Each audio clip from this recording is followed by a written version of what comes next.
भगवान हनुमान बचपन से ही प्रभु श्री राम के परम भक्त थे। वे बचपन से ही प्रभु श्री राम के दर्शनों के अभिलाषी थे, लेकिन जब राम और हनुमान के मिलन का समय आया तो एक रोचक घटना हुई। हनुमान जी प्रभु श्री राम के अनन्य भक्त थे। माता जानकी के लिए वे पुत्रवत थे। श्रीमद् भागवत में कहा गया है कि जो निरंतर भगवान की कृपा की आतुरता से प्रतीक्षा करते हुए प्रारब्ध से मिले सुख दुख को भोगते हुए हृदय, वाणी और शरीर से भगवान के नाम गुण का गान और पूजन करता है, वह मुक्ति का स्वतः ही अधिकारी हो जाता है। हनुमान जी तो जन्म से ही माया के बंधनों से सर्वथा मुक्त थे। उन्होंने बचपन में माता अंजना से बार बार आग्रह कर अनादि रामचरित सुना था, किंतु जब वे अध्ययन करने लगे तो वेद पुराण आदि के साथ रामकथा को भी पढ़ा। किष्किंधा पर्वत में सुग्रीव के पास आने पर उन्हें ज्ञात हो गया कि अयोध्या में प्रभु श्री राम ने अवतार ले लिया है।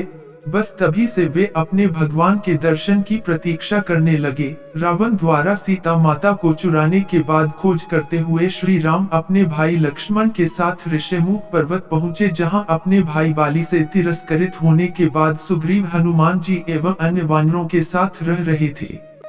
दूर से देखकर सुग्रीव को लगा कि उन्हें मारने के लिए बाली ने तीर कमान से सुसज्जित 2 राजकुमारों को भेजा है।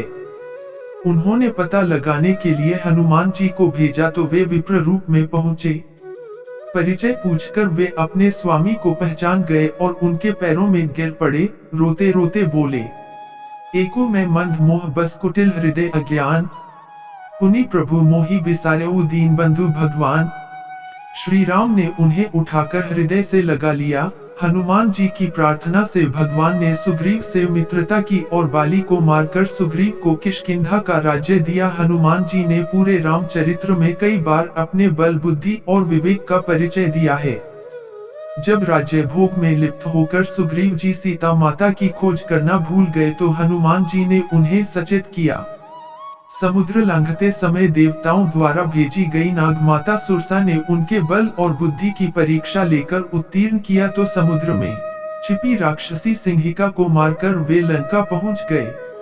वहां द्वार की रक्षा कर रही राक्षसी लंकिनी को एक घूंसा मारकर ठीक कर दिया और छोटा रूप रखकर अंदर घुस गए। अशोक वाटिका में माता जानकी के दर्शन और मुद्रिका देने के बाद उन्हें आश्वस्त कर अशोक वन को उजाड़ दिया।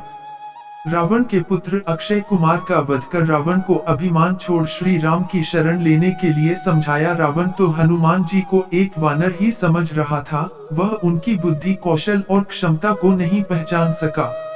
भरे दरबार में वह तो हनुमान जी को मारने का आदेश कर चुका था, किंतु विभीषण जी के कहने पर सामान्य दंड देते हुए आदेश किया कि पूंछ में कपड़ा लपेटकर आग लगा दो। हनुमान जी ने अपना आकार बड़ा कर लिया और आग लगते ही फिर से छोटे हो गए और पूरी लंका को ही जलाकर राख कर दिया।